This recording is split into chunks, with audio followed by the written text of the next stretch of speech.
we found out that Microsoft does have firm plans to incorporate OpenAI's ChatGPT into its Bing search engine.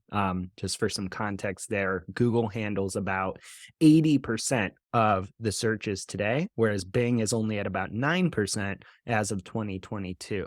But now it seems like Microsoft is making a pretty big play into doing ChatGPT-like AI powered answers from your search results. And not to mention, Microsoft has a ton of other products that ChatGPT could make a huge impact in Word and other Office products. Now, we were originally going to just talk about that release, but actually a few days later, Semafor reported that Microsoft has been in talks to invest up to $10 billion in OpenAI. And that funding would give Microsoft eventually, the terms are a little complicated, a Little. 49%.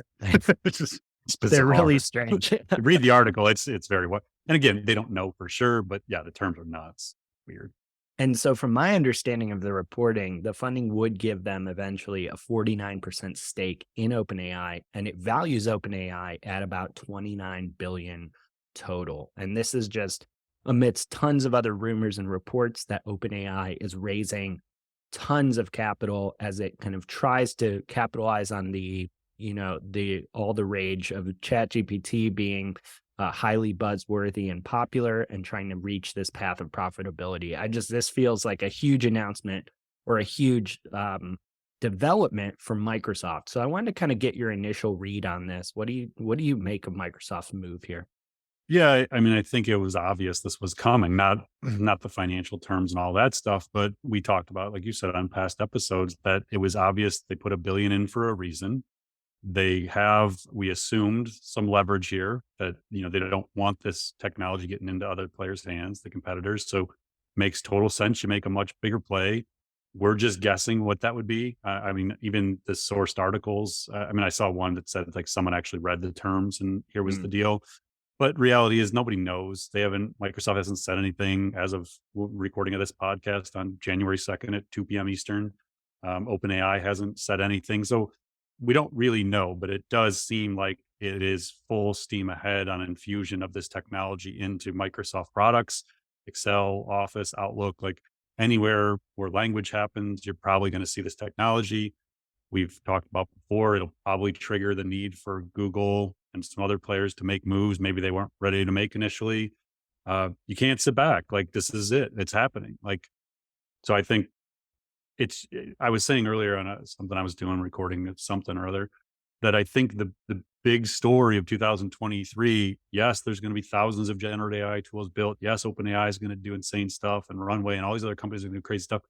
What Amazon, Apple, Google, Meta, Microsoft, what they choose to do this year with tech they likely have been sitting on in some capacity, what they choose to do and when and how they choose to bring it to market, I think is the story of 2023. Like, I keep going back to, like, what if Siri actually becomes useful? Like, what if Apple is the dark horse here and they've been building this stuff forever, but all we keep hearing from Apple is the AR glasses. And maybe that's like, it's a diversion. Like, yeah, they're probably doing AR glasses, but maybe that's not actually the story.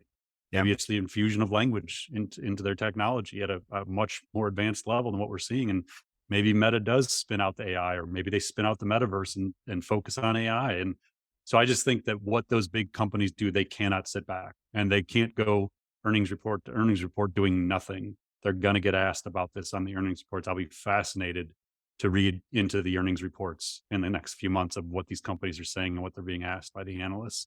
It's going to be insane. But yeah, I mean, it seems like an obvious major play for Microsoft.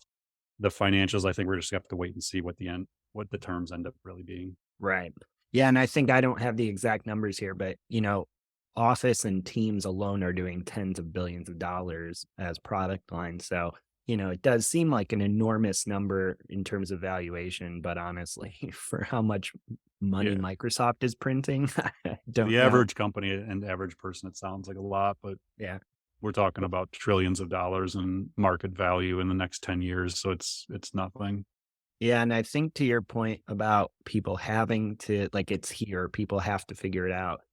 That's going to be such a sea change for all the people who have been listening to us and maybe have been on the fence. I mean, if you use a Microsoft product, you're probably going to start seeing this functionality roll out in the next year or two. Yeah. Suddenly, your very basic office technology is going to all be AI powered. You're going to have to understand how to get the most out of this technology. When your tech stack's going to get complicated because even if they infuse this right away, it's not like if Microsoft Word all of a sudden has like GPT-like capabilities within it, it's not going to necessarily obsolete the need to have a third-party AI writing tool because there's going to be a really good chance companies like Jasper and Writer and Hyperwrite and WordTune and Go Charlie and all these other players, they're going to build complementary capabilities that aren't going to be living native within it, and so it's gonna get really confusing really fast. And I think the thing we always say is you have to take the steps to understand the technology because you're not going to be able to solve your tech stack or do I need this tool plus this tool or just this tool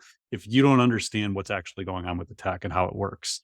So I think the faster that marketers and business leaders move to develop comprehension of this stuff, Mhm. the easier your life is going to be because it's going to move really fast. Yeah, that's a great point. And kind of to that point, when I was reading through this news and thinking about the implications of it, I just kept coming back to that hypothesis you made in a blog post a few months ago that there are two types of businesses moving forward, basically ones that use AI and ones that become obsolete. And within the ones that use AI, there's a couple different categories. And, I know we have referenced it before, but I wanted to maybe see if you could connect a couple dots for us and talk through your hypothesis with that was in that post. And because Yeah. I think you really see it starting to play out. Yeah, so what he's referring to is there's a blog post we'll put in the show notes, but the future of business is AI or obsolete was the post I wrote it. I think it was like May 16th of 2022. And it was basically just looking ahead and realizing how this was all going to kind of play out and that you had a choice. You could either be AI native where you build a smarter company from the ground up that has AI infused not only into the product, but eventually the marketing, sales, service operations, R&D, HR, finance, like you build a smarter company. So you just look at any industry, any business model and say, what's a smarter version look like? And then you build it. The second is AI emergent, which is you're an existing company, which is probably most people listening to the podcast. You work at an existing company. Maybe you own it. Maybe you're a director. Maybe you're just a practitioner.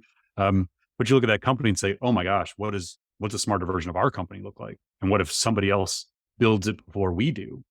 And that, I mean, in some ways, as crazy it is, an analogy would be like Google to a degree, which is an AI native company. Like they've been built since '99 as an AI company, and yet here comes along someone who released. I'm not saying built a smarter product. Google probably has something like it, but they released it. They forced your hand. Like they did something to obsolete potentially, or at least disrupt something that's critical to your business. They didn't see it coming or they didn't move fast enough. And so if you're in insurance or legal or manufacturing or SaaS or any industry, e-commerce, you have to look at your business and say, how could someone disrupt us? How could they build a smarter version of what we have? And like we're building this consulting practice around this idea of working with middle market and enterprise companies to ask this exact question. Like, what does the smarter version of your business look like?